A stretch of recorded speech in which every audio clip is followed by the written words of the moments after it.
Gente boa pra caralho.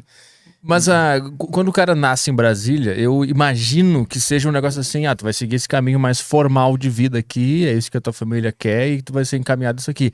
Pra ser músico, ou são outros 500, assim, lá dentro principalmente. Eu sei que de forma geral já é assim, mas lá em Brasília deve ser mais ainda essa cultura do formalismo, do terno e gravata e tal. Brasília, né, uma cidade tem muito funcionalismo público, então tem muito concurso, galera, né, pô, passa um concurso, tá com a vida feita, né? E pra gente, cara, e ainda mais naquela época, não tinha nada em Brasília, você não tinha nada, velho. Você não tinha entretenimento, você não tinha festa, você não tinha eventos, era raríssimo as coisas. Então eu acho que pra você seguir na música, você tinha que ser muito louco, velho. Você tinha que, sabe, arriscar muito. E eu arrisquei muito, eu sofri muito por causa disso. Pressão dos meus pais e tal. Meu pai médico, né? Minha mãe advogada. Pô, meu pai odiava esse lance de eu ser músico. Meu pai para me dar a minha bateria, eu comecei a tocar com 12, eu só fui ganhar a bateria com 16.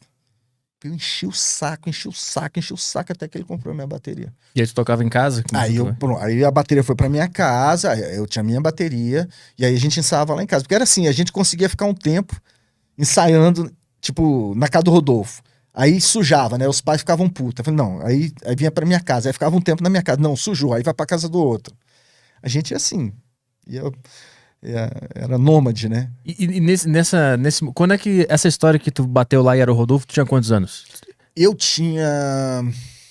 não me engano, eu tinha uns 14 ou 15 e o Rodolfo 13. Assim. Tá, aí vocês se conhecem e vocês combinam de ter uma banda, É. aí vocês montam esse trio e começam a tocar. O sonho de vocês já era, vocês já conversavam assim, nós vamos fazer uma banda e nós vamos ser foda, ou era só, vamos tocar e foda-se? Não, era só tocar e foda-se, porque a gente achava impossível fazer sucesso. Mas aí quando veio aí o que aconteceu?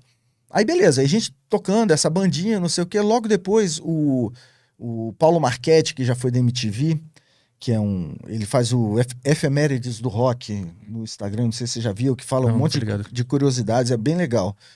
E ele era vocalista da banda chamada Filhos de Mengele, que era uma banda que já tinha já era da cena local, né?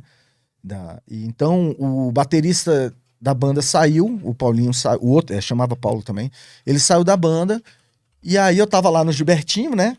E o Paulo chegou, Digão, pô, vamos tocar no Filho de Mengele. Aí eu acabei entrando nessa banda. Pô, eu com 15, os caras já com 20 anos, eu era um garoto. E aí entrei na banda, aí foi que eu tive a primeira banda, assim, uma banda de verdade, que já tinha música própria. Aí eu aprendi as músicas, eu não compunha nessa banda, eu só tocava a bateria. Uhum. E aí eu fiquei de 80 eu entrei no Filho de Mengele, se eu não me engano, 85, 86. E aí acabou em 90. Só que nesse meio tempo, quando a gente ensaiava num estúdio que não dava para ensaiar, porque eu era moleque, o ensaio era quinta-feira, 10 horas da noite. Eu estudava de manhã, né? Eu conseguia ir pro ensaio, mas eu não conseguia voltar porque acabava o ônibus. Aí eu tinha que ligar pra minha mãe. Eu conseguia fazer 3 vezes isso, sacou? Até ela cortar o teu barato. Até ela cortar meu barato. Aí eu falei, galera, por que vocês não pegam os equipamentos, para de pagar essa sala?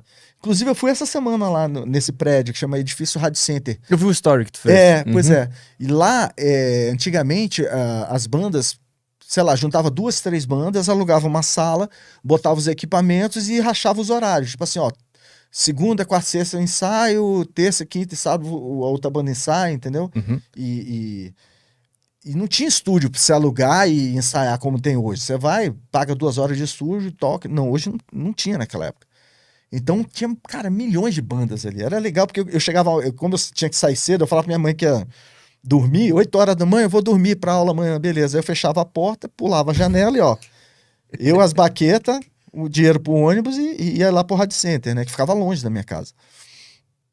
Só que dava. E o ensaio era de 10 à meia-noite. Aí dava meia-noite, eu me fudia. Aí, amor, vem me buscar. Consegui 3 vezes. Aí na terceira ela cortou. E aí eu falei, velho, galera, pra que pagar a sala se vocês podem pegar e deixar tudo lá em casa? A gente sai no sábado. Porque a gente ensaiava uma vez na semana. Vamos ensaiar no sábado lá em casa. Uhum. Aí a gente podia ensaiar a tarde inteira. E aí eu montei lá onde é meu estúdio hoje, onde começou, onde o Filho de Mengele ensaiou, e onde o Raimundos começou, é onde é o meu estúdio hoje. Enquanto tu estava nessa banda, como é que o Raimundos estava se formando? O que estava acontecendo com o Raimundos? Aí o que aconteceu?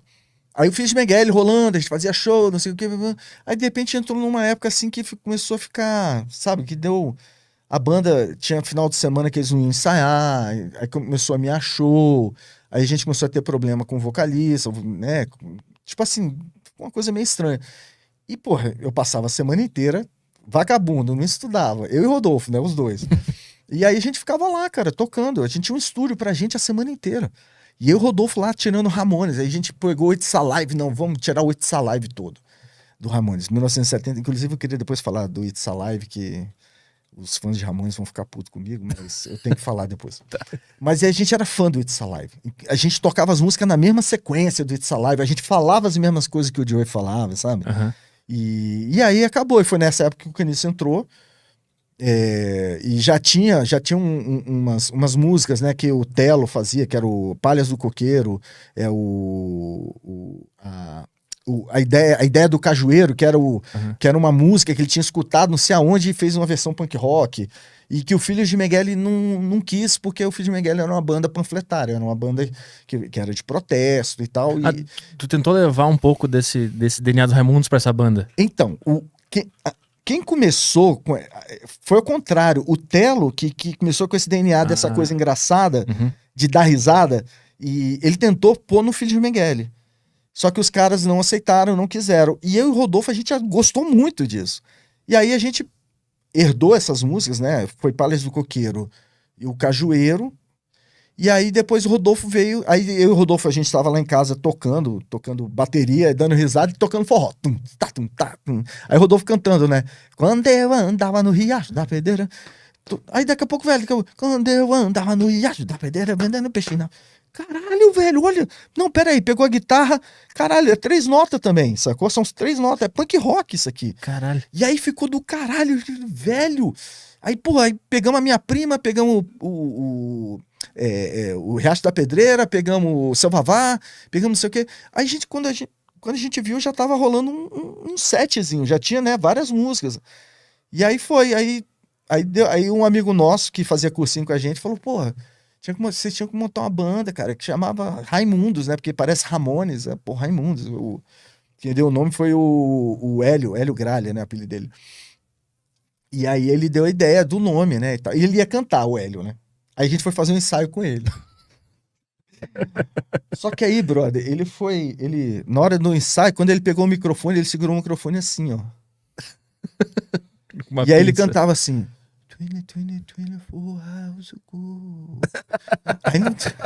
Aí eu olhava pro Rodolfo olhava pra mim, né, velho? Não vai dar, não. Você vai embora, mas o nome vai ficar. Tu deu a ideia. E a gente amou o nome, né? Raimundos, do caralho e tal. E aí foi, cara. Aí a banda rolou. Isso, cara, o Raimundos começou em 87 para 88. Começou, na verdade, em 88, né? E o Réveillon que a gente tocou na casa do Gabriel, que é do Autoramas, foi no Réveillon de 88 para 89. Foi esse Réveillon. Que esse foi o primeiro show oficial, primeiro show oficial do Raimundos e tal. Mas se eu tô entendendo, esse DNA mais... que vocês juntaram forró e começaram a dar era mais prazeroso tocar aquela música e tal. Ele foi meio que improvisado. Vocês foram vendo que tava legal e tinha uma banda oficial que era aquela panfletária, que queria tocar o negócio. Mas o Rodolfo, ele não tava junto nessa banda. Não, ele era road. Ele era meu road. Ah, ele era road. Ele era meu road. Ele ia comigo pro show, me ajudava e tal. Ele tava sempre comigo. Mas era eu na bateria, os irmãos, o Danilo e o Celso, né? O Celso baixista, o Danilo na guitarra e o Telo no vocal. O Paulo, ele logo veio para São Paulo e o Telo entrou. E o Telo foi um grande guru pra gente, né? O Martim Lutero. Esse cara que veio com a ideia do Palhas do Coqueiro, do Cajueiro, essas coisas engraçadas.